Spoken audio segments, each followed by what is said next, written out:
there is no feedback. He said jump in. I can't do it. Thank you and welcome to this session, Paul. And it has been a great pleasure having you on this podcast. We have been discussing, right, in the last couple of months, the market has kind of becoming difficult and there are more people looking for roles. And you have been supporting many of the candidates by posting some suggestions and even doing CV reviews on your LinkedIn posts as well. And in fact, one of your posts actually made me to really think from a recruiter's perspective that maybe we'll cover that in the end. So before we start, maybe give a brief introduction about you, like what about your business, and then we can start with For sure. what is your current market situation, and then we'll see how it takes. Sure. Firstly, Rags, thank you very much for asking me to attend this session. It's much appreciated. Delighted to talk to you, and hopefully, if anybody hears this and picks up a few points or tips, and then that would make it really worthwhile. So I've been in recruitment on and off, but mainly on since 1996. I've been in the industry for over 25 years, mainly on the agency side, although I have done in-house roles. My main focus has always been in electronics and semiconductor industry, but I've touched on virtually every industry, ranging from dentistry through to construction, through to anything. So in my current role, I work for a company called Life Transformation. I'm head of people, which is a title, but loosely it means recruiter. So I wear two hats in my current role. One hat is I'm responsible for internal recruitment. So I've built Life's employer brand and employer value proposition. I've introduced things like diversity monitoring and a full diversity aspect to our being as a company. And the other hat that I wear is part of my practice that I run operates as a recruiter. So I do both agency and in-house recruitment in my current role. Oh, awesome. Good. Good. So I am sure, like we have been discussing, that the current market is kind of a bit challenging for most of the candidates. What is your view on this? And do you see any changes you observed in the last couple of months, or it's going to be like this for longer time? Topic. Has there been any change? Yes, there has in the last 2 to 3 months. I think most people actually have seen some kind of gentle upturn in the market. And then unfortunately we hit August when everything stops. Anybody who's worked in recruitment, either internal or agency, will confirm that the whole thing stops in August. August is normally worse than actually December is. So that's interrupted the upturn. It'll be interesting to see what happens in September and particularly October. I'm optimistic that slight upturn will increase in terms of numbers of opportunities across the IT market.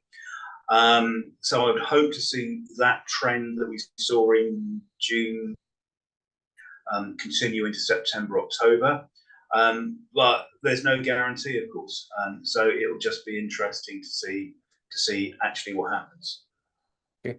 And also, I'm a bit curious, like you said, you've been in this recruitment industry for almost more than 20 plus years. Because talent is always a tricky thing, right? Like having the right talent for the right position.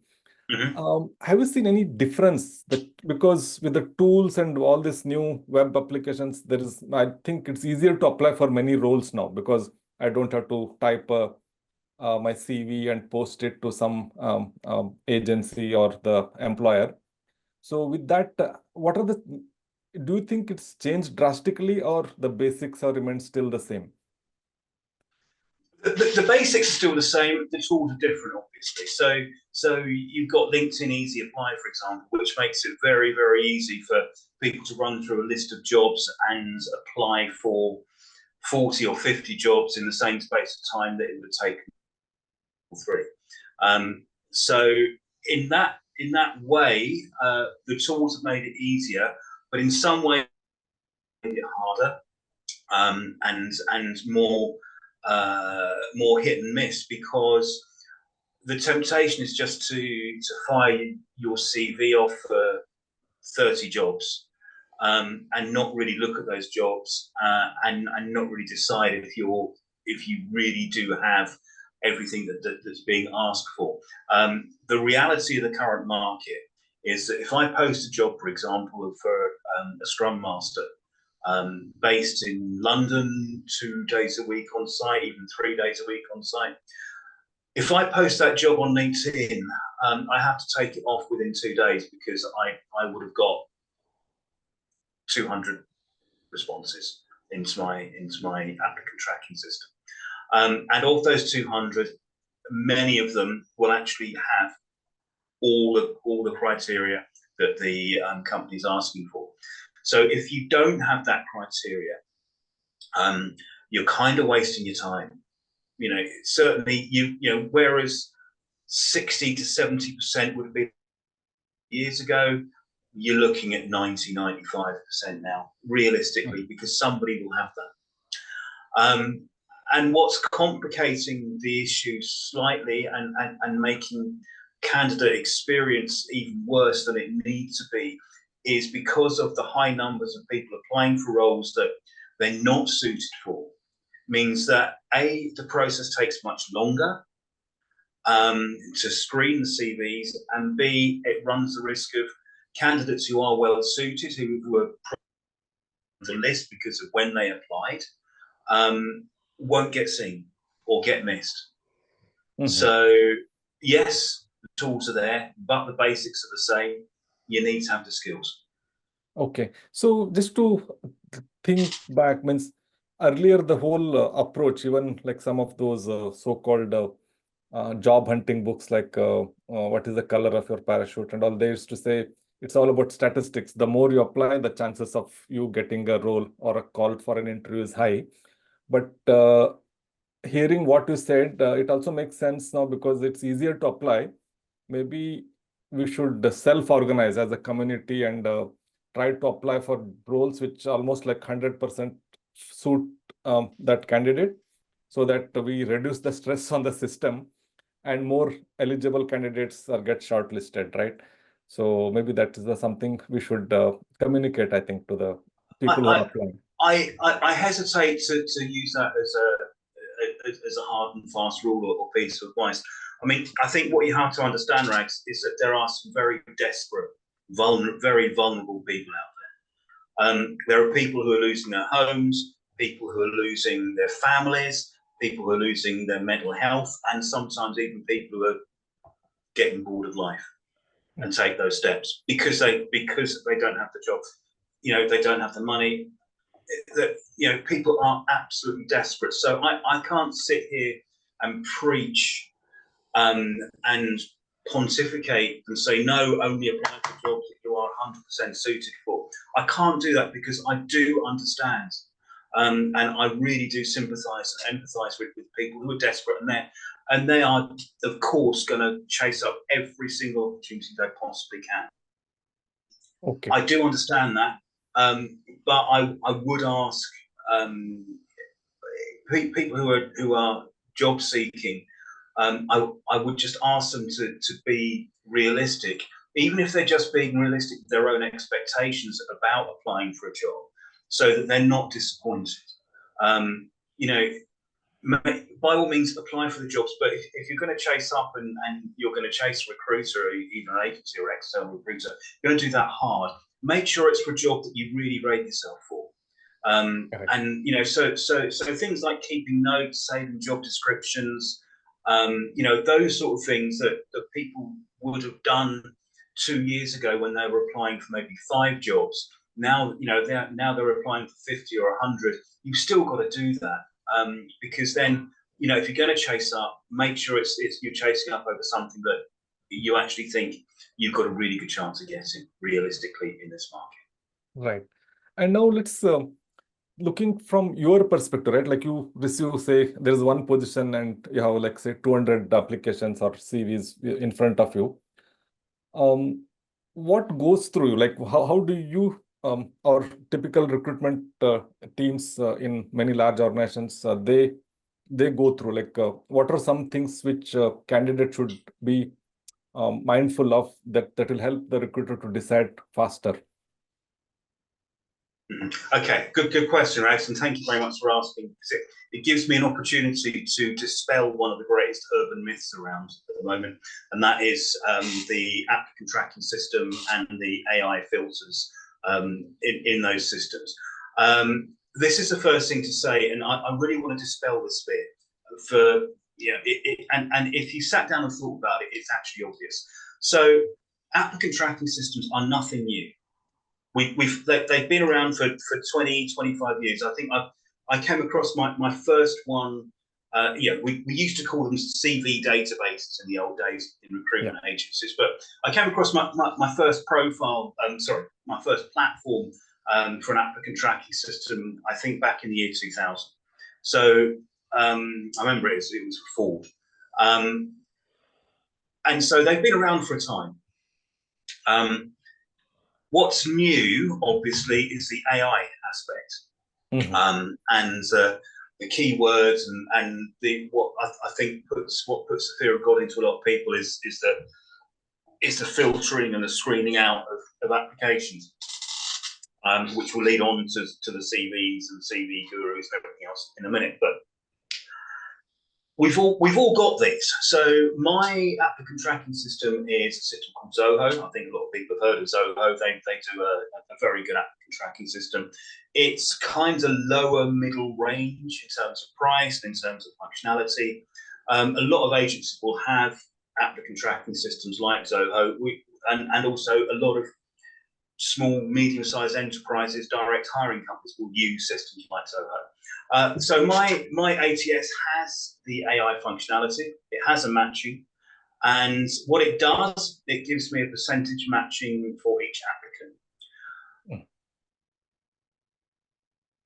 applicant. We don't use it.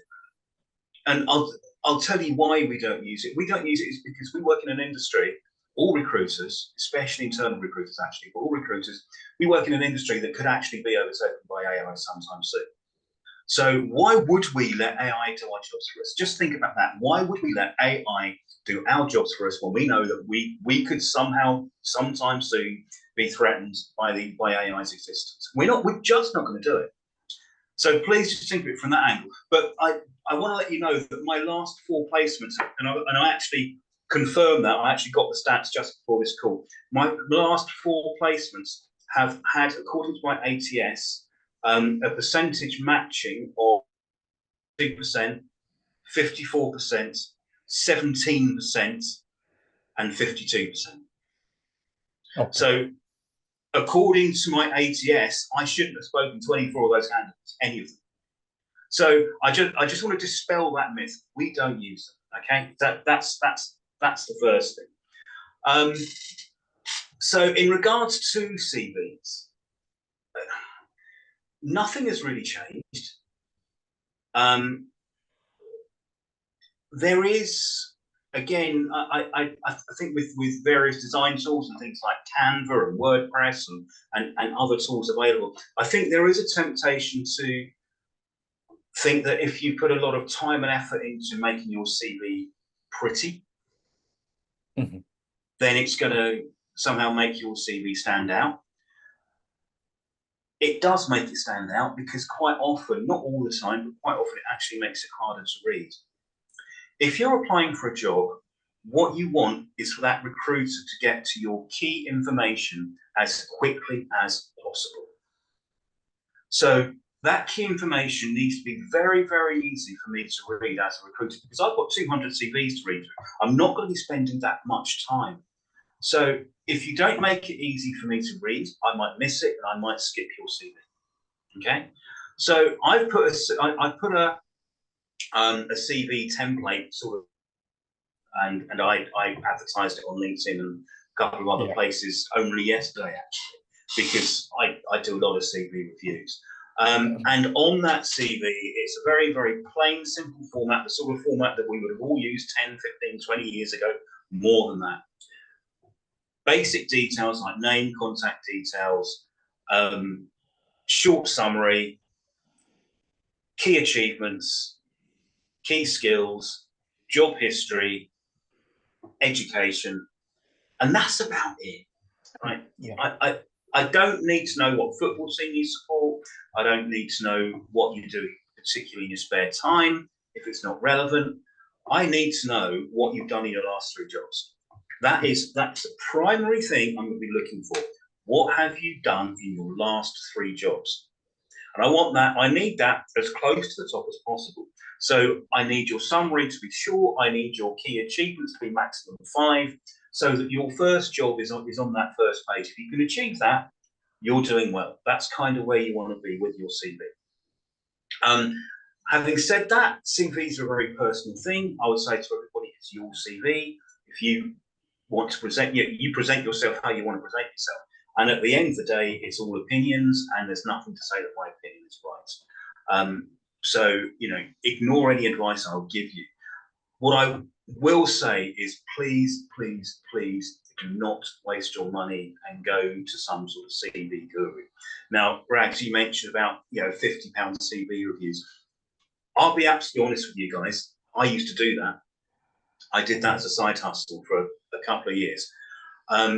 When I got my job now, I think a month or 2 later, well, first of all, because there would have been a conflict of interest. But secondly, a month or 2 later, I realized the number of people who do what I was doing and who were absolute charlatans and didn't have a clue, and taking money from people that those people could not afford was massive. And I decided it was something that I didn't want to be involved in. So I stopped doing that and started doing it for free. You mentioned £50. £50 is actually doable. Some of the sums I've seen people part with, again, I want to emphasize really vulnerable people. Some of the sums they've been parting with, £200, £300, £400. Yeah, that is also common. It's disgusting, Rags. It's absolutely disgusting. So please, I would ask you, don't do that. Speak to me, speak to any recruiter. Any of us will do it for free, honestly. It's in our interests. But yeah, as long as you present your information in the clearest way, nice, clean, simple, easy to understand fonts, well structured, that's the best way of doing your CV. I'm more than happy to give any advice. Rags can put anybody in touch with me. I've taken that advice many times. In fact, one thing I realized in this last couple of days, also generally, there is a lot of help available, and sometimes we don't use it. That is something I find it, hard to observe, because I see some people struggling, but there is also a lot of support is available within the Agile community. People want to support, even to prepare for interviews. Then you and also Sanchez, they give a candid feedback on what is the CV, what you can do, what roles, and all that. So I think we should support each other and take it forward. My next question is on... So there's a hashtag that goes around LinkedIn. Sorry to interrupt, Rags. Hashtag that goes around LinkedIn. This together. Hashtagging is very important. We agencies, hiring companies, candidates. We all have an interest in helping each other out of this situation, and we can't change the economic situation. That we can't change, but what we can change is our relationships. What we can change is the support that we give each other, and the empathy that we show. Quite often, I will talk to a candidate who really wants a CV review. Actually, they don't want that. What they want is to be heard. They want somebody to listen to them. They want to be understood, because a lot of people, I repeat, I'm going to use this word a lot, very vulnerable people present themselves on LinkedIn in a really confident, upbeat way, because they perceive that as being the best version of themselves to present to the outside world to get a job. And all this time and effort, being professional, and they don't have any time to go bleh, and talk to someone. And quite often, just sitting down and listening to someone is actually the best help and support I can give. And I think all of us can do that. That is true. So yeah, we're all in this together, I think. Awesome. Thank you. Thanks. I think you're right. You're right. It's all like supporting each other at the end of the day. Good. Just moving on to some, I'll say, blind spots or some blunders which candidates make.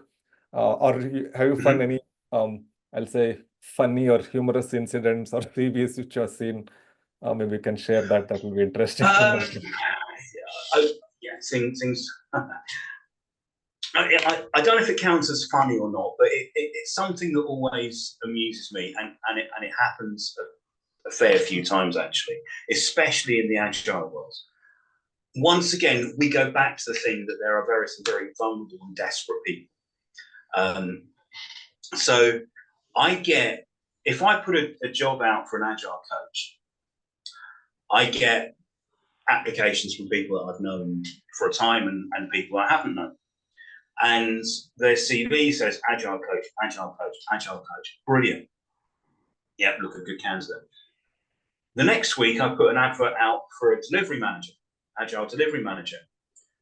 And I get an application from the same candidate, but with a totally different CV that says delivery manager, delivery manager, delivery manager. And I'm thinking, they can't both be accurate, right? They can't both be the same person. Now, obviously, we know that in Agile, delivery managers can coach. We also know that coaches get their hands dirty with delivery. Mm-hmm. I get it. But, if I know the person, like I know you, for example, I mean, I'll probably mention it. But yeah, I'll work with you. And, obviously, a number of other within the UK Agile community. But if that happens to me from somebody I don't know, my initial response is, well, these two can't. One of them's, and the unwanted conclusion is that actually they're both false. Okay. So that happens actually quite frequently. And in fact, I had a conversation with somebody about just that about an hour ago.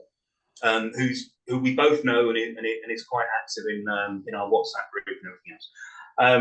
And yeah, so we normally have a laugh about it, but the serious point is that it's quite okay to say that you're a delivery manager who can coach, because the coaching just adds another string to your bow, right? That's absolutely okay. It's also okay to say that you're a coach who can provide delivery. That is also absolutely fine. You're adding another string to your bow. Where you're stretching credibility is when you say, I'm a delivery manager and agile coach. Mm-hmm. Or, and I'm just using this for an example, and obviously my agile knowledge is nothing like yours or maybe some of the people who are going to listen to this. But the point is that if you need to be careful about diluting what you are, right?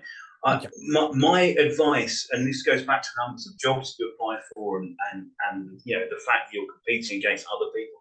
My advice is to decide what you are and stick to it. Yeah. And I say this to everybody because that will actually give you the best chance of getting your next job. Yeah, just to comment on that thing. Unfortunately, many large organizations, when they did this transformation journey, they just changed their job titles. They said project manager to say Scrum Master or Agile Coach or something. Yeah. In those cases, like how, because maybe they're still looking for a typical project manager, someone who owns the delivery and delivers. Some might call it as a Scrum Master or Agile Delivery Manager. How a candidate should look into that?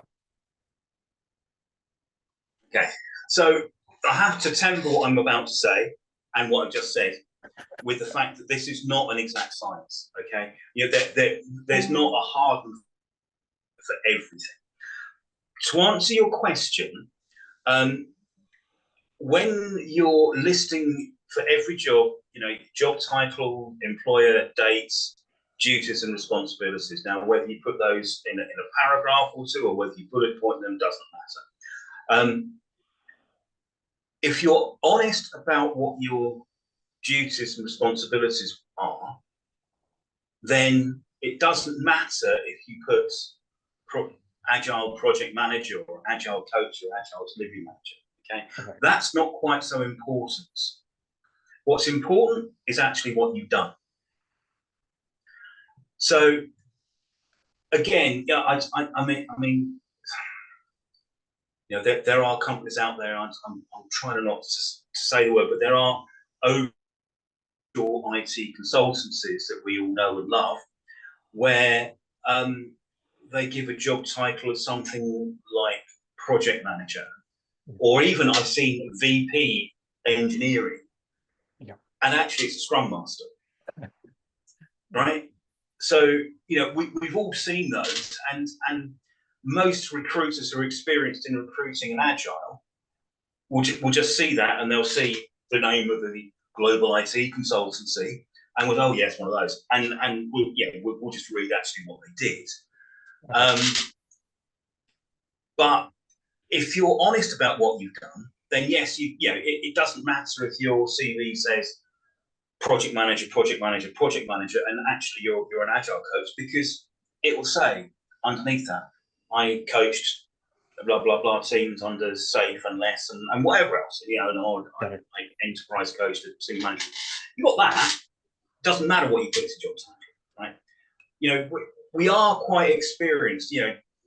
Myself and a few other people in the industry in this market who you probably know, and we're not done. We can see that. So my answer to your question would be honest about your duties and responsibilities. They will get picked up. That's right. Does that answer your question? Yeah, perfectly. Because at the end of the day, I also feel it's not about you might get the role also by whatever preparations or whatever. But at the end of the day, you also need to deliver that. And as a professional, your credibility depends on how good you delivered or worked in that organization, right? So that's also important. Absolutely.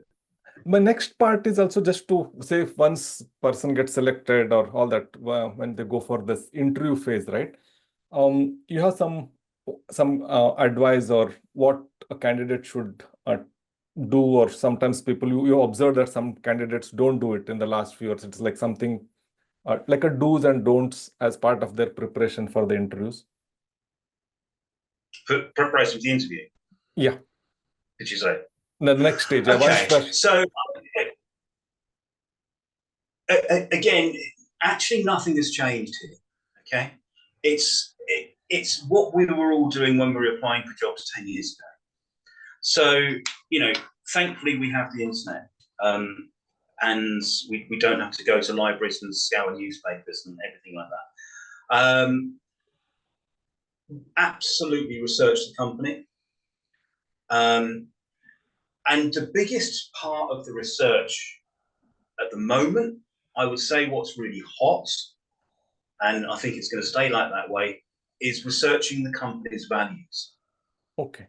So companies give out mission statements, they give out diversity statements, all sorts of statements of values, and these are values that they are looking for candidates to be aligned to. Mm-hmm. So when you're preparing for an interview, as well as being able to, which I'll come on to in a second, when you're scoping out the company, when you're researching it, look for values, look for activity on LinkedIn by the company's chief human resources officer or CEO, right? See what's hot, what matters to that particular company. That because they'll be posting on that. You'll be able to see from their LinkedIn posts of their senior management what is important to them. And so if you're armed with that information and you can give examples of where that aligns to your own values and what's important to you, then that's going to be really important. Again, LinkedIn is a great source of information for finding out who's responsible for what, and maybe you can find the hiring manager for the area that you're applying for. Obviously, if you get to speak to a hiring manager, then you know who they are. Do the same thing. Search them, have a look at their profile, see what they've been posting on, see what football team they support, right? And anything like that. All that sort of research is really good. Now I'm going to go back to your CV, and this is really, really important.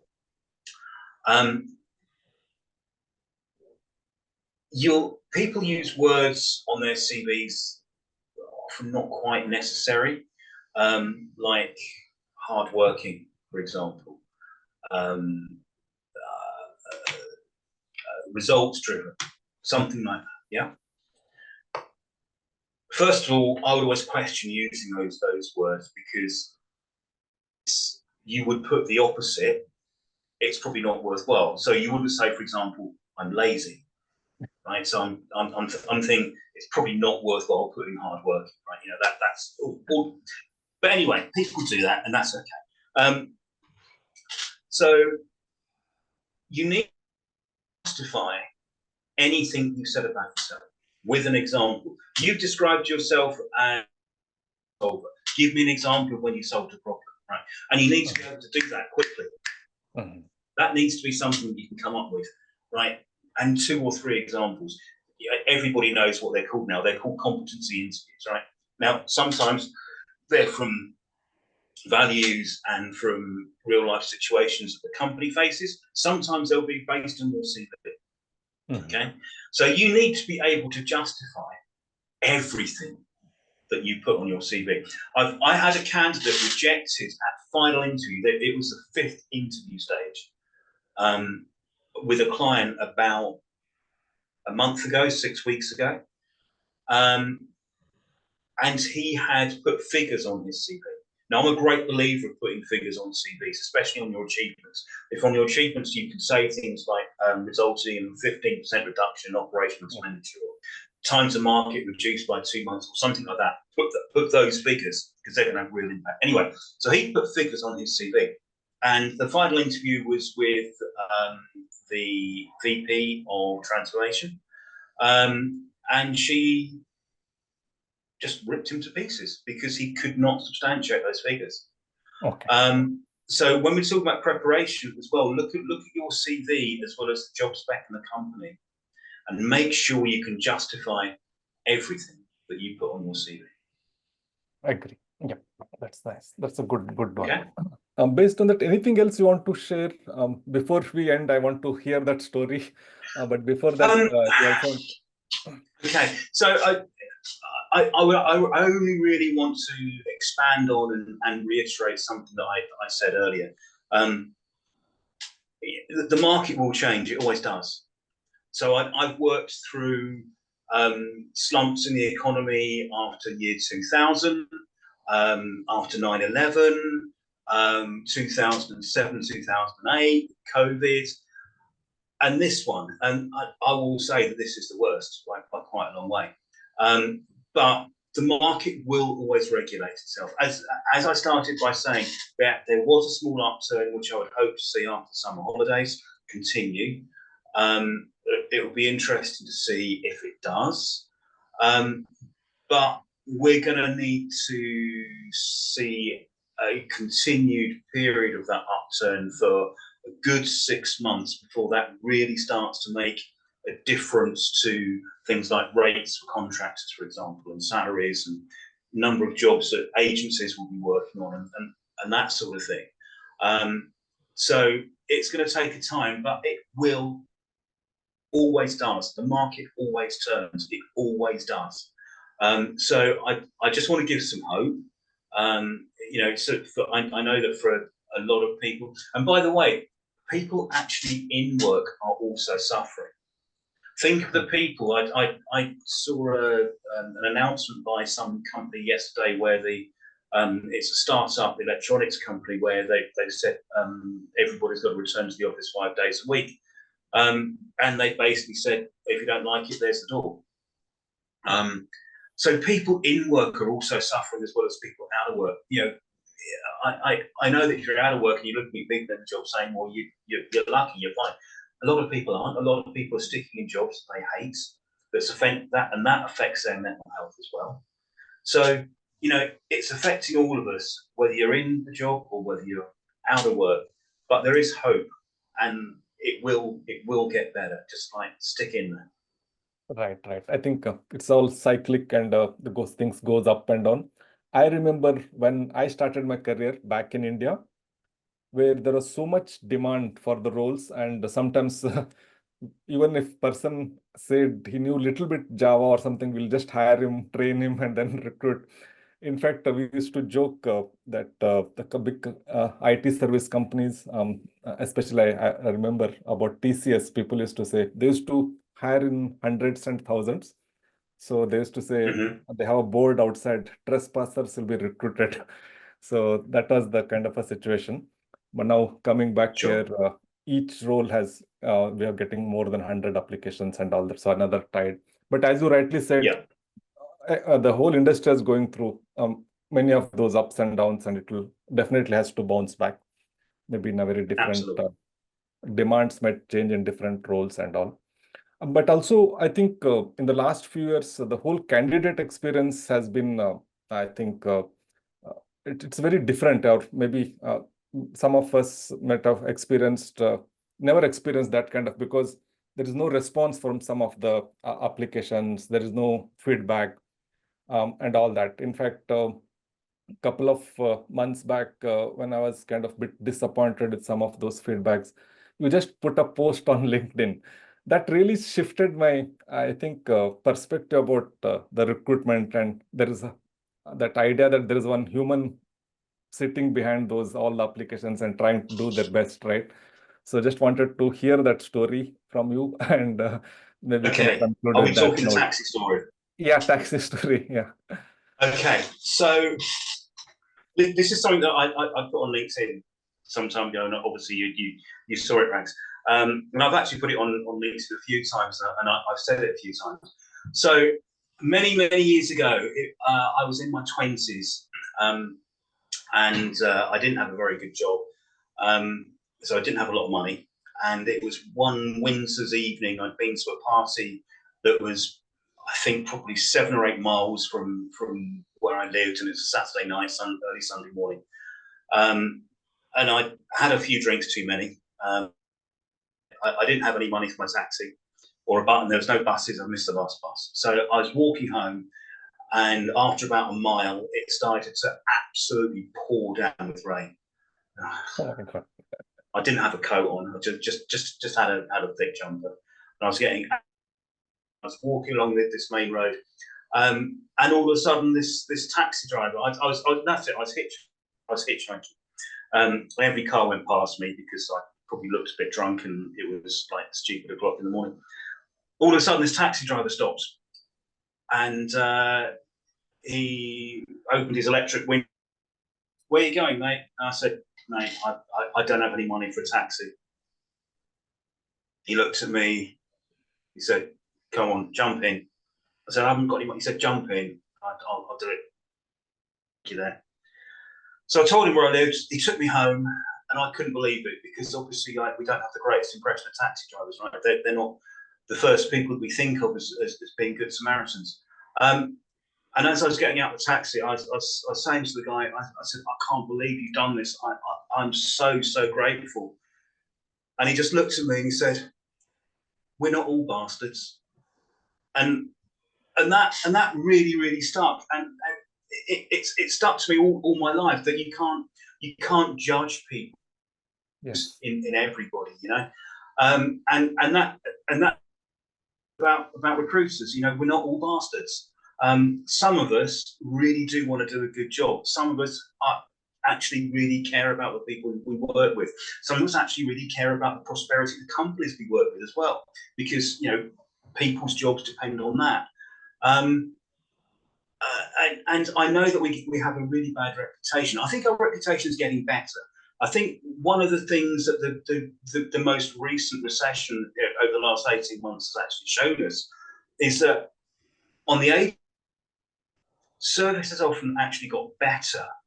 And it's really shown up on the hiring companies' ends. They're the ones who've been lambasted for not getting back to candidates.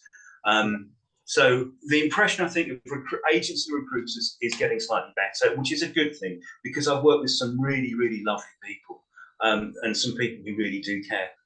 But yeah, just bear that in mind, bastards.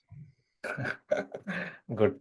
Thank you so much. That was a wonderful conversation. And let's complete this podcast with this interesting and inspiring story. And let's take care of each Absolute other. pleasure to talk to you.